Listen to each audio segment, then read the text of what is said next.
अब हम आपको सिखाएंगे कैसे एक 5 kVA का ब्लेड बट वेल्डर है उसको यूज़ करने का तरीका।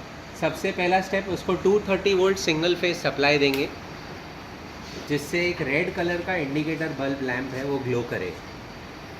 अब हम लेते हैं एक 1.5 इंच का ब्लेड वेल्ड करने के लिए। जो वेल्डिंग के पहले जो प्रोसीजर जो बहुत ज़रूरी है वो है शेयरिंग। अटैचमेंट पे ब्लेड को राइट एंगल कट करना। इस तरीके से ब्लेड को राइट एंगल पे कट किया जाता है। उसके बाद जो इसका ये मुंह है ये फ्लैट करने के लिए हल्का सा ग्राइंडर चलाएंगे और इसका सरफेस क्लीन करने के लिए ग्राइंडर चलाएंगे। ये बहुत ज़रूरी है क्योंकि ब्लेड के ऊपर किसी भी किस्म का रस्ट, ग्रीस या डर्ट नहीं होना चाहिए, नहीं तो करंट रिस्ट्रिक्ट होगा।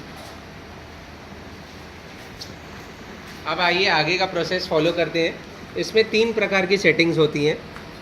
गौर कीजिए, सबसे इम्पॉर्टेंट सेटिंग ब्लेड को क्लैंपिंग करने से पहले सबसे बेसिक स्टेप है, आपको पहले ये अप सेटिंग वे स्विच है। देखिए आप यहाँ देख रहे हैं एक रेड कलर का इंडिकेटर है जो दिखा रहा है, यहाँ मार्किंग है, देखिए नेम प्लेट पे 0 से लेके 4। अब जैसे हम 1.5 इंच का ब्लेड कर रहे हैं तो आप ये देख रहे हैं ये स्लाइड में मूवमेंट हो रही है, वो अप सेटिंग वे स्विच की वजह से है। जब हम 1.5 इंच का ब्लेड करते हैं तो हमको ये इंडिकेटर जो है वो 4 पे रखना चाहिए। आप देख रहे हैं ये लाइन, ये 4 पे। सबसे बेसिक स्टेप है ये। इसके पहले प्लीज़ क्लैंप मत कीजिए ब्लेड। ये होने के बाद हम आते हैं सेकंड सेटिंग पे जो कि है हमारा अपसेटिंग प्रेशर, जो कि हम अभी 1.5 इंच का ब्लेड कर रहे हैं तो प्रेशर को हम 5 पे रखेंगे। तीसरा सेटिंग है रोटरी स्विच का। 8 वे का रोटरी स्विच है, 1 2 3 4। अब हम इसको 4 पे रखेंगे। ये तीनों सेटिंग की ये है खासियत, जैसे जैसे आपका ब्लेड का साइज़ कम और ज़्यादा होगा वैसे वैसे ये सेटिंग कम या ज़्यादा होंगी। पूरा चार्ट यहाँ एक्सप्लेन किया गया है। कौन से साइज़ का ब्लेड करेंगे उस हिसाब से आपको चार्ट फॉलो करनी है। अब चलते हैं आगे के प्रोसीजर पे। जैसे आपने ये सेटिंग कर ली उसके बाद हम लोग ब्लेड को क्लैंप करेंगे। देखिए क्लैंपिंग का तरीका इस तरीके से होना चाहिए कि ब्लेड जो है राइट सेंटर में होना चाहिए और उसका मुंह, दोनों ब्लेड का एंड जो मुंह है वो एकदम टच होना चाहिए एक दूसरे को, कोई भी गैप नहीं होना चाहिए। आप देख रहे हैं यहाँ कोई गैप नहीं है, ब्लेड टच में है। उसके बाद ये अपसेटिंग वे स्विच को यहाँ वेल्डिंग पोजीशन पे लाया गया है। ये देख रहे हैं आप, मार्किंग है, वेल्डिंग लिखा है। उसके बाद ये पुश बटन, ये स्विच को हम लोग को नीचे की तरफ दबा के रखना है और तब तक नहीं छोड़ना है जब तक वेल्डिंग ऑटोमेटिकली कट ऑफ ना हो जाए। प्लीज़ गौर कीजिएगा, ये देखिएगा, ये स्विच को बीच में नहीं छोड़ना है। वेल्डिंग का प्रोसेस पूरा हो चुका है। इसको अभी डीक्लैंप कीजिए।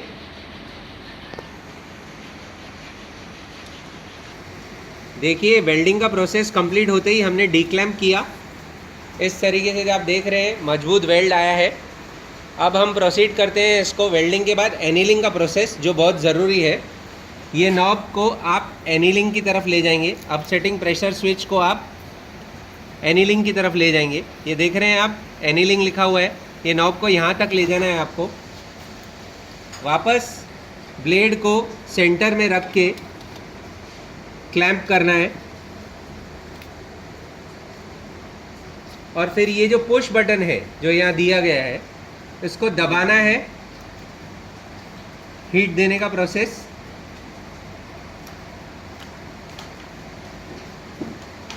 ये आप देख रहे हैं हम लोग इसको एनील कर रहे हैं।